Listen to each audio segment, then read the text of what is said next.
मी फक्त तुम्हाला सुपारी आवडते का असं विचारल्याबरोबर भार्गवी खळाळून हसली. तुम्ही सगळ्यांनी बघितलं, हसली ना. हो. काय असतं आमच्या क्षेत्रामध्ये उद्घाटन असेल किंवा कुठेतरी प्रमुख पाहुणा म्हणून बोलवलं की एक मानधन दिलं जातं. दुर्दैवाने त्याला सुपारी म्हणतात. म्हणजे हे सगळे ह्या लोकांनी ठरवलंय. मी नाही. कटाक्षाने मी आणि सुचित्रा हा उपयाने शब्द आणलाय. मला माहित नाही. उपयाने आणलाय आणि मी आणि सुचित्रा म्हणजे याची बायको कटाक्षाने आम्ही हा शब्द वापरत नाही. आम्ही असं, मी तुला म्हणते पण मला फंक्शनला जायचंय किंवा मला गेस्ट जायचंय, पण हे सगळे लोक त्याला सुपारी असं म्हणतात. आणि त्या म्हटल्यानंतर ही चिडते म्हणून मी तुम्हाला विचारलं की सुपारी खाल्ली की नाही. म्हणजे अरे बाबा सुपारी आली आहे असं म्हणतात, उगाचच म्हणतात, पण असं काही नसतं. सन्मान म्हणून एखाद्या पाहुण्याला तिथे बोलवल्यानंतर एक मानधन दिलं जातं आणि त्याला काही मस्करी करणारी मंडळी आहेत ते सुपारी म्हणतात. तर आता अशा सुपाऱ्यांकडे तुझं कितपत लक्ष असेल? नाही, मी तिने माझी सुपारी अजून कोणाला दिली नाही एवढं नक्की माहिती आहे मला.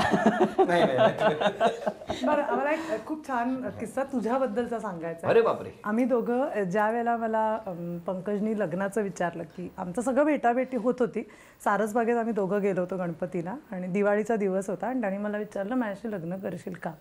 तर मी हो म्हटलं आणि आम्ही देवाला नमस्कार करायला गेलो. तर गुरुजीने ओळखलं आणि मग या आणि मला म्हणाले, गुरुजी म्हणे नमस्कार, तुम्ही आदेश बांदेकरांच्या मिसेस ना. आणि हा माझा बाजूला होता. आम्ही एवढे हसायला लागलो.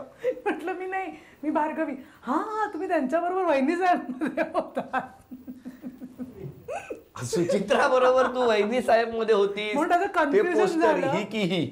अरे देवा, तर मी आता जातो सारसबागेत दर्शनाला लगेचच. पंकजला त्याच्यामुळे सुचित्रा आणि आदेश परफेक्ट माहिती आहेत की कोण सुचित्रा आणि कोण आदेश. मी म्हटलं पण काही असेल तर सांग आता. नाही, एक सांगतो. एक म्हणजे सुचित्रा आणि भार्गवी या उत्तम मैत्रिणी आहेत. म्हणजे भार्गवीचं लग्न ठरल्यानंतर सुचित्राने इतक्या तातडीने मला फोन करून सांगितलं होतं, अरे तुला आनंदाची बातमी देते. म्हटलं अरे वा वा वा, काय काय काय. मला असं वाटतं की हे तिने कमावलेलं आहे. म्हणजे हे रिलेशन आमच्या क्षेत्रात अशा बऱ्याच जणांबरोबर जे कमावलंय ना, हे कमावणं खूप गरजेचं असतं. आणि दुसरं, हिची मस्करी कधीही कोणीही कुठेही करू शकतं हे मी तुम्हाला सांगतो. मी त्यांची एकापेक्षा एक मस्तची टार्गेट आहे सगळ्यांची. नाही पण सुंदर नाचते ते बघितलेत की नाही तुम्ही? मी एकच हिचा एक डान्स बघितला होता. कुठला? की जे मला फार सगळ्यांनी सांगितलं. तिने एकापेक्षा एक मध्ये एका पायावर काहीतरी एक डान्स केला होता. तो एकदा मी युट्यूबवर बघितला. मला अजून CD वर बघायला नाही मिळाला तो. हा, ती शिडीवर पण नाचते.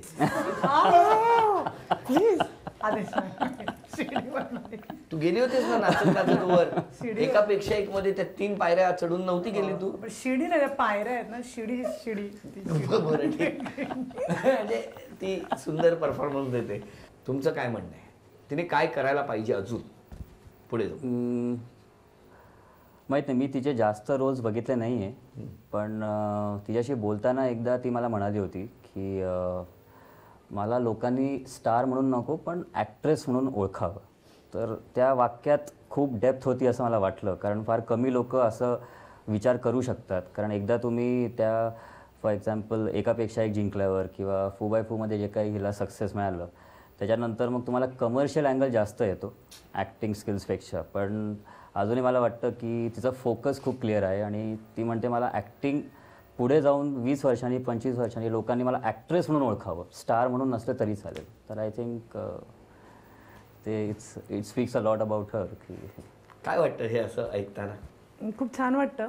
कारण मला जेव्हा सुरुवातीला लग्न ठरत होतं तेव्हा एक भीती होती की नुसतं आपल्या फील्डचं नाही, आपल्या फील्डची कुठेच पॅरलल पण नाही आहे त्याचं क्षेत्र, की कसं समजून घेईल आपल्या कामाच्या पद्धती, आपल्या आजूबाजूची लोक. आणि तुला माहिती आहे सण असला की आपली इव्हेंट असते एखादी मोठी किंवा असं काहीतरी, तर कितपत ते जेल होईल त्याच्याबरोबर. आणि मी एक आपल्या क्षेत्राविषयी थोडंसं वाईट मतं जास्त असतात दुर्दैवाने. पण आज हे सगळं ऐकल्यानंतर खरंच खूप बरं वाटलं की आपल्याला असं वाटतं की आपल्या जोडीदारांनी आपला मान आपल्या करिअरविषयी की आपल्या कामाविषयी आणि आपल्याविषयी एक व्यक्ती म्हणून मान राखावा. आणि तो आत्तापर्यंत आम्ही जेव्हा जेव्हा असं एकत्र कुठे गेलो आहे आणि असं होतं की पटकन लोक माझ्याशी बोलायला येतात किंवा काय, किंवा इव्हन त्याच्या आईच्या मैत्रिणींना मला भेटण्यात खूप रस आहे, तर तो ते खूप छान हँडल करतो की मला समजू शकतं ते. सो हे खरंच खूप बरं वाटतं. तुम्ही काय करता म्हणाला? मी एका IT कंपनीमध्ये मार्केटिंगमध्ये. बरं. आणि पहिल्यापासून पुण्यात? नाही, मी 97 पासून पुण्यात आहे. त्याच्या आधी? त्याच्या आधी मी ग्रॅज्युएशन नागपूरहून केलं आणि स्कूलिंग माझं भुसावळचं. भुसावळ. हां. आणि मग घरी कोण कोण तुमच्या? घरी आई बाबा आणि भाऊ. बरं. मग भाऊ लहान की मोठा? भाऊ मोठा. आणि भावाची मजा म्हणजे भाऊ कदाचित तुला आठवेल, याचा मोठा भाऊ आपल्या रुपारेला राहुल एकबोटे म्हणून आहे. हो मला माहिती आहे. हो, तो याचा सख्खा मोठा भाऊ. तुमचं रेल्वे स्टेशन जवळ वगैरे घर होतं. भुसावळला. बरोबर, अरे क्या बात आहे. म्हणजे लग्न झालं कॉलेजमधले सगळे मित्रमैत्रिणी, राहुलचा भाऊ आपल्याला इतकी वर्ष लागली शोधायला, असं झालं. तुमचा एक इन्सिडेंट पण त्यांनी सांगितलेलं.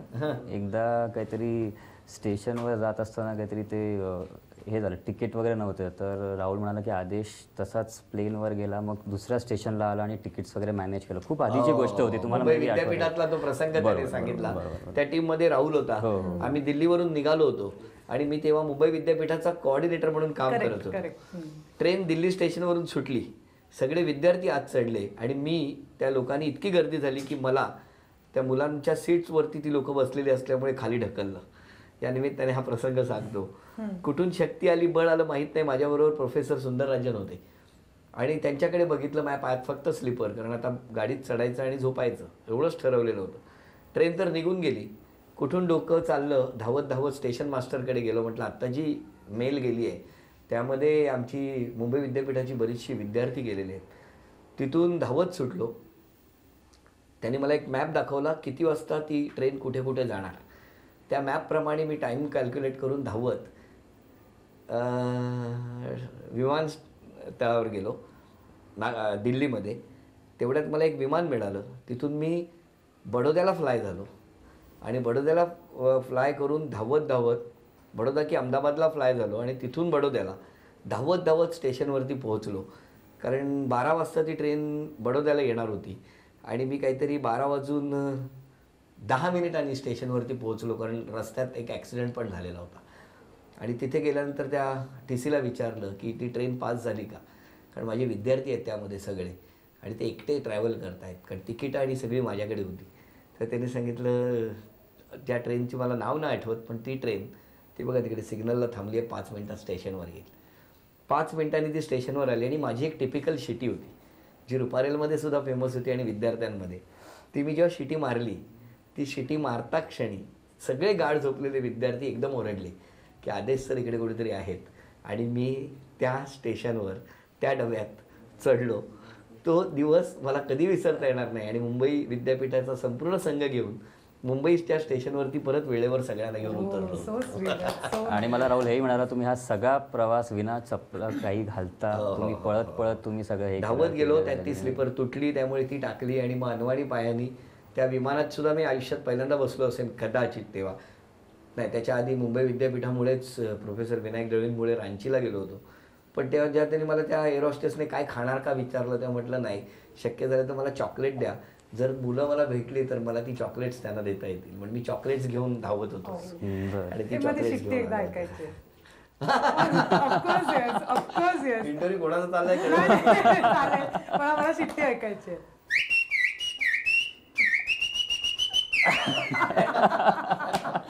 असं केलं की रुपारेलमध्ये सुद्धा कळायचं की आदेश आता आलेला आहे गेटवरती.